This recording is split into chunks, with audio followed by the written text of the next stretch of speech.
Assalamualaikum guys, jumpa lagi sama aku Zaira, presenter Mugaru yang paling manis. Seberapa maniskah aku? Ya jelas manis banget lah. Semanis hidupku yang setiap hari belajar di SMP Muhammadiyah 3 Waru. Emang kalau nggak belajar di Mugaru nggak semanis itu? Ya nggak gitu juga sih maksudku. Cuma kayaknya iya deh. Nih dengerin ya, aku di Mugaru ini itu mendapatkan sesuatu hal yang lebih dari apa yang aku bayangin. Mau menghafal Al-Quran? Ya jelas bisa lah. Kemarin aja baru wisuda tahfidz. Nih guys, cita-citaku ini kan pengen jadi dokter. Tapi bukan dokter biasa, melainkan dokter penghafal Al-Quran. Keren gak sih? Bisa kalian bayangin gak sih guys, ketika ayah sama bundaku ngeliat aku, pasti bahagia banget sih. Udah anaknya manis, penghafal Al-Quran, cita-citanya tinggi lagi. Pasti bangga banget, anak idaman aku nih. Nah, gak berhenti sampai di situ guys. Yang kedua, aku kan hobi cuap-cuap nih. Dan pas banget di Mugaru itu ada wadahnya, yaitu Ekskul Presenter. Gak kerasa banget gak sih guys, karyaku di presenter ini tuh udah banyak banget. Mulai dari MC, pembicara, bintang iklan, radio announcer, dan lain sebagainya. Dan seluruh karyaku itu bisa dilihat di semua sosmednya Mugaru. Bukan itu aja, karyaku juga bisa dilihat di majalah Cakram atau majalah kebanggaannya Mugaru. Ibarat kata ya guys, aku sekolah di Mugaru itu kayak ikan yang hidup di air. Pasti kebayangkan kalau ikan hidup di air itu sebetah apa? Pasti betah banget. Dengan kata lain, semua yang aku cari itu ada di Mugaru. Bahkan lebih dari apa yang aku bayangkan. Akhirnya aku Zaira, presenter Mugaru yang paling manis, mengucapkan terima kasih dan sampai jumpa. Wassalamualaikum warahmatullahi wabarakatuh. Bye-bye. Mwah. Cie, yang bintang iklan. Ya Oke, iyalah, Pak. boleh disepil ininya? Boleh disepil apa yang dipakai hari ini? Boleh. Dari sepatunya, coba dari sepatunya. Sepatu. Ya, jelasin. Ini Pak, siswa-siswi di Mugaru tuh sepatunya tuh harus bersih dan wangi Pak. Jadi sepatunya tuh nggak bau. Oke, terus gimana dengan pakaiannya? Nah ini untuk seragamnya ya Pak ya. Ini tuh nggak boleh lecek, harus rapi. Bahkan kerudungnya ini juga harus rapi ya. Ini nggak ada lipetan-lipetan sama sekali. Karena siswa-siswi dan guru-guru di Mugaru itu seragam itu rapi-rapi, wangi dan bersih. Kalau di sekolah yang lain emangnya nggak begitu? Aduh, gimana ya Pak? Nggak usah dibahas lah Pak. Nanti ada yang baper. Allahu Akbar, Allahu Akbar, la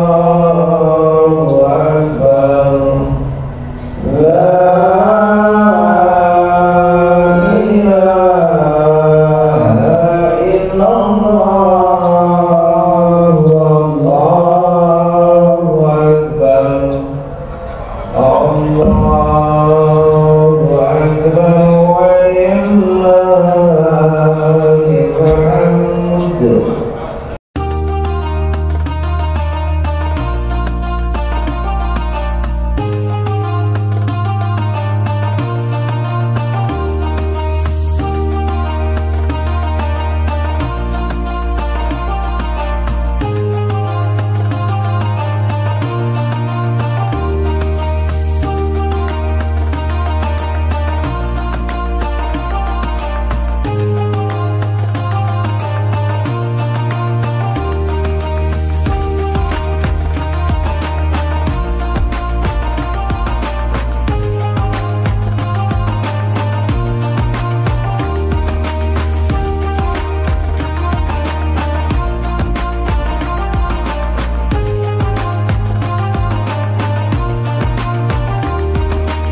Bismillahirrahmanirrahim. Allahu Akbar, Allahu Akbar, Allahu Akbar. La ilaha illallah, wallahu akbar, Allahu akbar, walillahil hamd. Assalamualaikum warahmatullahi wabarakatuh. Innal hamdalillah nahmaduhu wa nasta'inu wa nastaghfiruh wa na'udzu billahi min sururi anfusina wa min sayyiati a'malina. Man yahdihillahu fala mudhillalah wa man yudhillu fala hadiyalah. Ashhadu an la ilaha illallah wa ashhadu anna Muhammadan abduhu wa rasuluh. Allahumma salli ala Muhammad wa ala ali Muhammad. Hadirin jamaah sholat Idul Adha yang berbahagia, pertama-tama marilah kita bersyukur kepada Allah Subhanahu wa Ta'ala, karena pada pagi hari ini yang mulia ini 10 Zulhijjah 1446 Hijriah bertepatan tanggal 6 Juni 2025, kita semua masih diberikan kesehatan oleh Allah, kita masih diberikan kenikmatan oleh Allah, kita masih diberikan kesehatan oleh Allah Subhanahu wa Ta'ala. Semoga kita bersama-sama melangkahkan kaki, mengayunkan tangan, menggerakkan badan, hadir di tempat yang mulia ini di tanah SMP Muhammadiyah Tikawaru dalam keadaan sehat walafiat. Salawat serta salam beriringan salam mari kita hadiahkan pada junjungan alam tauladan umat manusia, rahmat bagi seluruh alam, baginda Nabi Agung Muhammad sallallahu alaihi wasallam. Semoga kita semua termasuk umatnya yang mendapat syafaatnya nanti di yaumil akhir. Amin amin ya rabbal alamin. Kaum muslimin dan muslimat, jamaah sholat Idul Adha yang dirahmati Allah Subhanahu wa Ta'ala, sebelum pelaksanaan sholat Idul Adha secara berjamaah, kami pengurus besar pimpinan cabang Muhammadiyah Waru ada beberapa hal yang perlu disampaikan. Yang pertama, kami keluarga besar pimpinan cabang Muhammadiyah Waru mengucapkan selamat Hari Raya Idul Adha 1446 Hijriah. Yang kedua yang perlu kita sampaikan ini terkait petugas imam dan khatib sholat Idul Adha pada pagi hari ini adalah Ustadz Diki Sadkumullah, Magister Hukum Ekonomi Syariah. Beliau adalah pimpinan daerah Muhammadiyah Surabaya, yang mana dia menjadi majelis didasmen, beralamat di Jalan Semolowaru nomor 110 Surabaya. Sebelum sholat Idul Adha dilakukan, dimohon Bapak Ibu masih ada di rumah atau di jalan untuk mempercepat langkah datang di perguruan Muhammadiyah. Bagi para jamaah ibu bapak yang belum punya wudhu, panitia sudah menyiapkan tempat wudhu sesuai petunjuk dena yang ada serta petugas yang terkait. Sebelum imam dan khatib naik mimbar, para jamaah dimohon untuk memenuhi tempat shaf terdepan dahulu. Sholat akan dilaksanakan jam 6 lebih 10 menit. demi kelancaran dan kekhusyuan sholat Idul Adha bagi bapak ibu yang membawa putra putrinya yang diharapkan untuk mengkondisikan putra putrinya dengan baik, untuk diperhatikan dalam mengingatkan bahwa sholat Idul Adha dilakukan setahun sekali. Pada sholat Idul Adha terdiri dari 2 rakaat. Pada rakaat pertama 7 kali takbiratul ihram dengan mengangkat tangan, dan takbiratul rakaat kedua terdapat 5 takbir dengan mengangkat tangan. Selesai sholat dilanjutkan khutbah 10-15 menit. Khutbah 1 kali langsung ditutup dengan doa. Mohon Bapak Ibu jangan meninggalkan tempat terlebih dahulu untuk mendengarkan secara seksama khutbah Idul Adha, karena satu rangkaian sholat Idul Adha. Pengumuman lain diberikan kepada para jamaah bahwa pimpinan cabang Muhammadiyah akan menyembelihkan hewan kurban pada hari Sabtu tanggal 7 Juni 2025. Sembelihan 5 ekor sapi dan 3 ekor kambing. Selama ibadah berlangsung, bagi para jamaah yang membawa alat komunikasi seluler berupa HP mohon untuk dinonaktifkan. Demikian beberapa informasi yang dapat kami sampaikan. Atas perhatiannya, terima kasih kepada Bapak Imam dan Khatib. Silakan mendapatkan. Wassalamualaikum warahmatullahi wabarakatuh. Bismillahirrahmanirrahim. Assalamualaikum warahmatullahi wabarakatuh.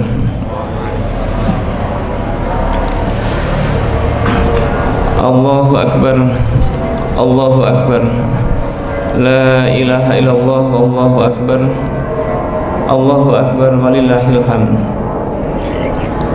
Alhamdulillah alladzi qad wafaqa lil ilmi khairu khalqihi wa lituqah.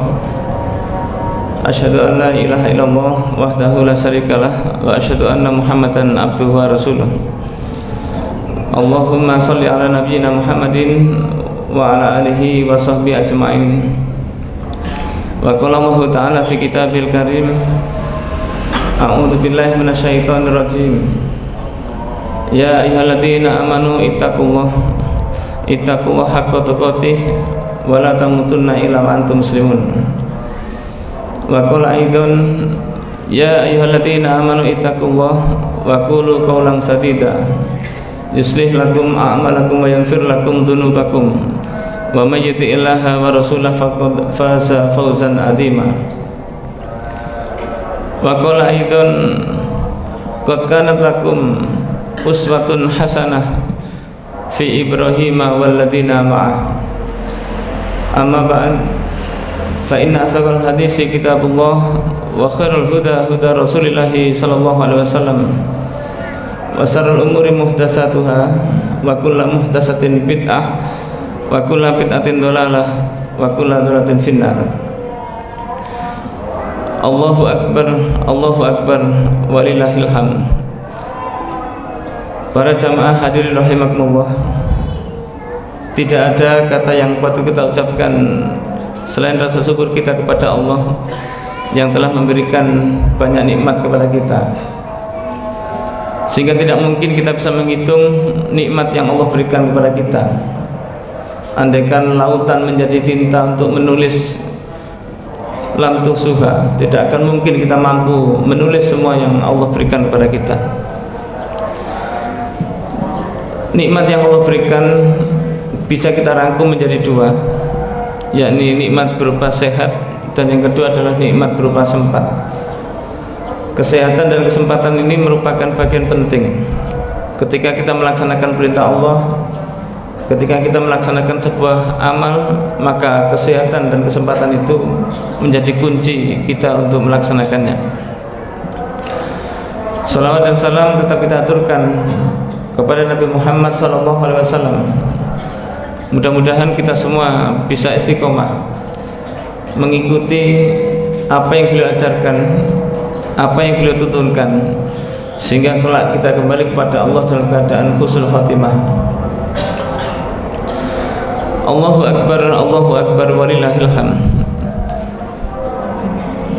Para jamaah, di dalam hari ini kita sadar umat Islam merupakan sebuah umat di mana tugas dan fungsinya itu adalah menjalankan perintah Allah dan menjauhi larangannya.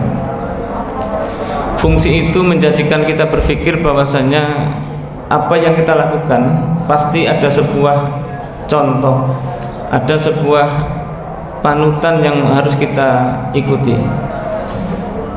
Di dalam peristiwa ini kita sadar kita akan mengikuti apa yang Nabiullah Ibrahim alaihissalam yang sudah digambarkan di dalam Al-Quran maupun di beberapa kitab tentang bagaimana perjuangan seorang Nabiullah Ibrahim alaihissalam dalam sebuah pengorbanan itu tidak lebih daripada sebuah pendekatan. Kata para ulama menyampaikan kata kurban itu bermakna sebuah pendekatan. Namun juga pendekatan ini tidak ada lain adalah pendekatan sebuah ibadah. Jadi pengorbanan itu sebuah ibadah, tidak hanya sebuah kegiatan yang rutinitas kita lakukan dengan cara penyembelihan hewan kurban, tetapi ada sejarah panjang yang harus kita dapat untuk menggali apa makna dari kurban. Jadi sangat mungkin bagi kita menjalankan sebuah kegiatan ritual itu merupakan sebuah ibadah kalau diniati dengan ibadah. Maka sejarah panjang peristiwa Nabi Ibrahim ini bisa kita simpulkan ada dua hal yang Nabiullah Ibrahim alaihissalam ajarkan kepada kita. Yang pertama adalah sifat dohir. Sifat dohir ini kita mendapati Nabi Ibrahim melaksanakan perintah sebuah penyembelihan. Penyembelihan itu ketika Nabi Ibrahim memiliki seorang putra, dan kita sudah mendengarkan cerita ini banyak. Yang kata kuncinya dohir itu diganti menjadi seekor domba. Dalam hal ini kita melaksanakan penyembelihan hewan kurban, mengorbankan harta kita untuk melaksanakan sebuah ibadah. Kita senang dengan sebuah harta, kita senang dengan sebuah kemewahan, maka pengorbanan itu yang patut juga secara dohir harus kita lakukan, sehingga secara hakiki pengorbanan kita itu betul-betul keluar dari hati kita, sehingga secara dohir, secara mata kita betul-betul melakukan sebuah pengorbanan. Memang kadang-kadang di antara kita ini berat, tetapi sebuah pengorbanan itu tidak ada artinya ketika kita punya sebuah rizki yang Allah berikan kepada kita. Maka Nabi Muhammad SAW menyampaikan kepada umatnya,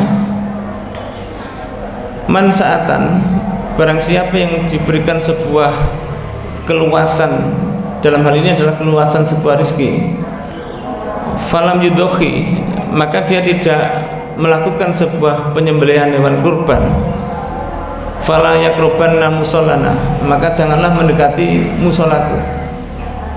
Kenapa seperti ini? Kalau kita punya sebuah keluasan di dalam rezeki, kemudian kita tidak mengeluarkan harta tersebut, maka Nabi pun mengatakan jangan mendekati musolaku. Maknanya apa? Kalian bukan bagian dari umatku. Ini sangat keras ketika kalimat ini menjadi fi'il nahi dan juga dikasih nun taukid, fala yakrubanna. Jadi maknanya ini sangat keras. Sudah larangan dikasih nun taukid penguat. Ini sangat penting. Ini adalah fungsi dohir kita. Jadi dohir kita ini betul-betul melepaskan harta-harta yang memang itu harus dikeluarkan untuk sebuah perjuangan maupun pengorbanan. Yang kedua para jamaah adalah sifat dari batiniah. bagaimana Nabi Ibrahim alaihissalam ada perjuangan batin yang harus dilakukan.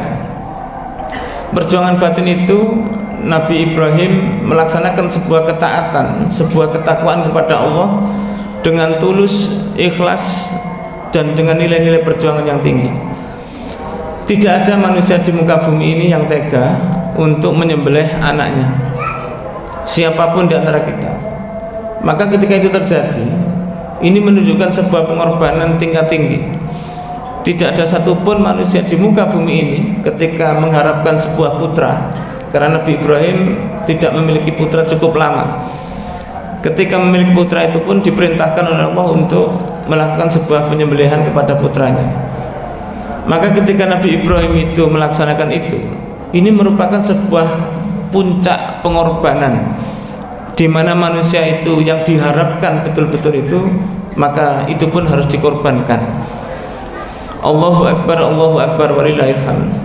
Para jamaah, bagi kita yang sebangsa batin ini, maknanya adalah apa yang harus kita rasakan di muka bumi ini tidak ada lain adalah sebuah ketaatan, ketundukan kita kepada Allah, sehingga harus betul-betul ikhlas dalam sebuah pelaksanaan ibadah kita. Itu kadang-kadang masih merasa berat, maka keberatan itulah menjadikan kita ini tidak sampai kepada Allah, karena manusia itu hakikatnya merasa keberatan.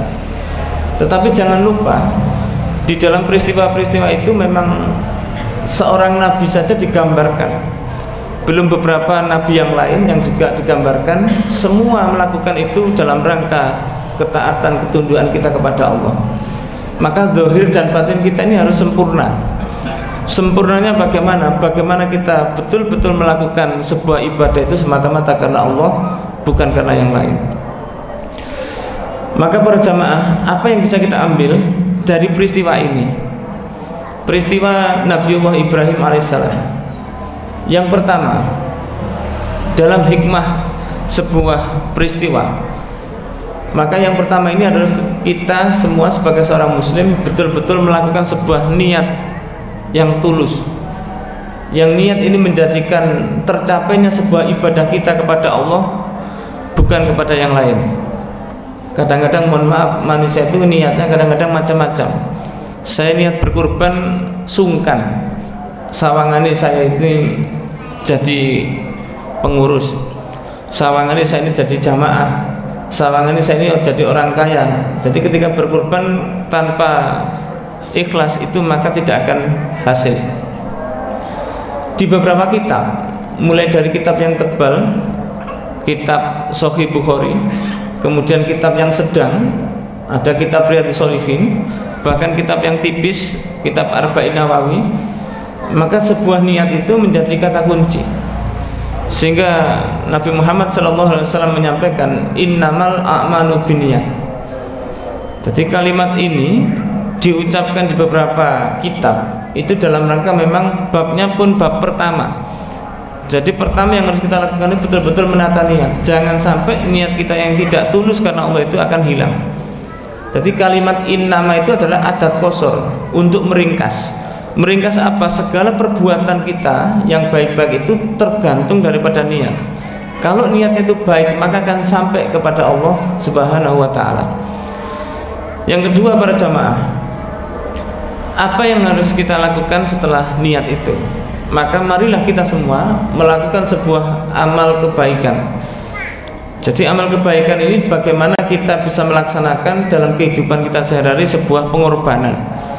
Jadi kurban itu maknanya mendekatkan diri kepada Allah dengan apa yang kita amalkan, yang kita laksanakan itu betul-betul bernilai ibadah. Kadang-kadang kita ini berbeda. Orang bekerja itu sifatnya dunia. Suami bekerja mencarikan nafkah untuk istri ini adalah dunia. Tetapi kalau kita ini berkurban betul, niat kita karena Allah, nilainya adalah ibadah. Jadi seorang suami kita ketika pergi meninggalkan rumah untuk mencarikan nafkah kepada istri dan anaknya, maka ini menjadi sebuah pengorbanan. Dan pengorbanan ini menjadikan nilai-nilai ibadah. Sama kita pun juga begitu. Kalau kita melaksanakan sebuah kegiatan, maka kegiatan ini sebagai bentuk ibadah, maka marilah sebuah kegiatan ini kita jadikan nilai ibadah, sebuah pengorbanan. Maka jangan sampai kita berpikir pengorbanan itu dinilai hanya dalam bentuk ibadah mahdhah saja, ibadah murni saja, tetapi semua bisa menjadi nilai-nilai ibadah. Justru sebaliknya, ketika ada orang itu melaksanakan ibadah mahdhah tetapi dirinya tidak berniat karena Allah, maka di situ pun hasilnya dunia. Yang ketiga para jamaah, setelah kita melakukan amal soleh, maka yang ketiga adalah memiliki sebuah kepekaan. Manusia itu memiliki kepekaan sehingga apa yang tidak baik bisa dia hentikan, apa yang baik bisa dia laksanakan untuk dirinya maupun orang lain.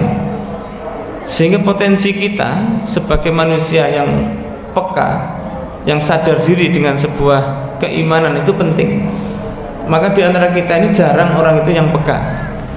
Dia akan merasa dirinya cukup, maka dirinya akan cukup, tetapi tidak bisa berbagi dengan yang lain. Maka kepekaan itu menjadi bentuk nilai dakwah bagi kita. Mana yang baik dan mana yang tidak baik, mari kita siapkan. Yang tidak baik di antara kita dicukupkan. Bagi orang lain kita minta untuk berhenti. Ini adalah nilai dakwah. Maka Nabi Ibrahim ketika ditanya oleh istrinya beliau, apakah kamu melakukan ini karena nilai ibadah? Iya. Meninggalkan keluarga karena nilai ibadah. Maka semuanya itu dalam rangka dakwah. Maka nilai-nilai dakwah ini penting, sehingga amal-amal kita ini menjadi amal-amal yang solih. Karena amal solih itu menjadi ladang kita, menjadi bekal kita untuk kembali kepada Allah. Dan yang terakhir para jamaah, ada nilai kesabaran. Maknanya apa? Mari kita ini belajar sabar dengan kuat. Karena kesabaran itu tidak bisa kita pungkiri. Manusia di antara kita itu pasti merasa dirinya ada sesuatu yang kurang. Sehingga kesabaran ini menjadi kata kunci di dalam surat Al-Imran ayat terakhir. Allah menjelaskan, a'udzubillahi minasyaitonirrajim, ya ayyuhalladzina amanu isbiru wasabiru warabitu. Ayat ini menarik karena diawali dengan iman. Wahai orang-orang yang beriman, isbiru, sabarlah, wasabiru, sabarkanlah, warabitu, dan bersiap-siaplah. Kalimat ini menjadi pengunci kita, sehingga ketika kita dikatakan iman, maka kuncinya adalah sabar. Sabar ini di dalam tafsir dijelaskan sabar menjalankan perintah Allah dan menjauhi larangan. Jujur saja kita ini kalau beribadah itu tidak sabar, tidak kuasa untuk melaksanakan ibadah. Kadang-kadang kita ini capek, subuh ngantuk-ngantuk, mungkin sholat subuh, belum lagi siang kita bekerja juga ibadah, sholat duhur, sholat asar, bahkan mungkin sholat tahajud kita lakukan. Sehingga kesabaran ini penting. Jangan sampai muncul, saya ini sudah sholat, saya ini sudah ngaji, saya ini sudah berbuat baik, tapi hidup saya kok masih begini. Ya tidak sugih, mungkin kita berpikir begitu. Kadang-kadang kita mikir yang tidak sholat saja sugih, ya berarti kita ini tidak usah sholat. Kadang-kadang muncul sifat begitu manusia itu. Maka kesabaran ini penting. Nabi Ibrahim berjalan dakwah itu juga sangat luar biasa panjang, ratusan tahun. Maka perjalanan ini menjadi kekuatan kita juga. Pentingnya kita ini bersabar. Yang kedua para jamaah, sabarkanlah. Sabarkanlah ini maknanya apa? Suatu saat pasti kita akan diuji oleh Allah. Pasti, bukan insya Allah. Kenapa saya katakan ini? Ini karena dalam Al-Quran, di dalam surat Al-Baqarah itu Allah menyampaikan wala nabluwannakum, sungguh pasti kami akan uji kepada kalian. Jadi ujian-ujian itu pasti akan diberikan oleh Allah kepada kita sebagai orang-orang yang beriman, pasti. Maka kuncinya, idza asabatu musibah qalu innalillahi wa inna ilaihi rajiun. Mari kita kembalikan semua itu kepada Allah. Maknanya apa? Manusia itu pasti dikasih sebuah kesabaran, dan kesabaran itu pasti akan membuahkan hasil. Tidak usah berpikir sabar itu ada batasnya. Ketika ada orang mengatakan sabar ada batasnya, memang dia membatasi tingkat kesabarannya. Dia membatasi. Sehingga Allah menyampaikan la yukallifullahu nafsan illa wus'aha. Allah tidak akan memberikan beban kepada kita semuanya kecuali kita ini mampu memikulnya. sehingga musibah, ujian dan semuanya itu mari kita kembalikan kepada Allah Subhanahu wa taala.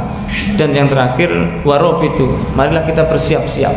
Bersiap-siap apa? Bersiap-siap menghadapi sebuah kebaikan ketika kita sudah melampaui nilai-nilai kesabaran. Maka persiapan itu menjadikan kebaikan bagi kita, sehingga apa yang kita lakukan betul-betul menjadi amalan yang baik, amalan yang soleh, dan kembali kepada Allah dalam keadaan husnul khotimah. Allahu Akbar, Allahu Akbar, walillahil hamd. Marilah kita berdoa kepada Allah, mudah-mudahan Allah memberikan kekuatan, keberkahan kepada kita semuanya, sehingga kita pun menjadi orang-orang yang soleh. Innallaha wa malaikatahu yusholluna 'alan nabi ya ayyuhalladzina amanu shallu 'alaihi wa sallimu taslima. Allahumma shalli 'ala Muhammad wa 'ala alihi washabbihi wasallim walhamdulillahirabbil alamin. Allahumma ighfir lil mu'minina wal mu'minat wal muslimina wal muslimat al ahya'i minhum wal amwat wa yaqdil hajat. Allahumma nawwir qulubana binuri hidayatika kama nawartal arda binuri syamsi abadal abadi. Ya Rahman, Ya Rahim, Ya Mujib. Allahumma ansur qaumal muslimin fi kulli makan wa ahlik a'da'aka a'da'atin. Allahumma ansur qaumal muslimin khususan fi Palestin wa ahlik a'da'aka a'da'atin Israel wa sa'il baladil kafir wal munafiqin. Rabbana la tu'akhidna in nasina aw akhtana. Rabbana wa la tahmil 'alaina isran kama hamaltahu 'alal ladzina min qablina. Rabbana wa la tuhammilna ma la taqata lana bih wa'fu anna waghfir lana warhamna anta maulana fansurna 'alal qaumil kafirin. Rabbana atina fid dunya hasanah wa fil akhirati hasanah wa qina adzabannar. Wa sallallahu ala rasulillah sallallahu alaihi wasallam. Subhana rabbika rabbil izzati amma yasifun wa salamun alal mursalin walhamdulillahirabbil alamin. Subhanakallahumma wa bihamdika asyhadu an la ilaha illa anta astaghfiruka wa atubu ilaik. Walhamdulillahirabbil alamin. Wassalamualaikum warahmatullahi wabarakatuh.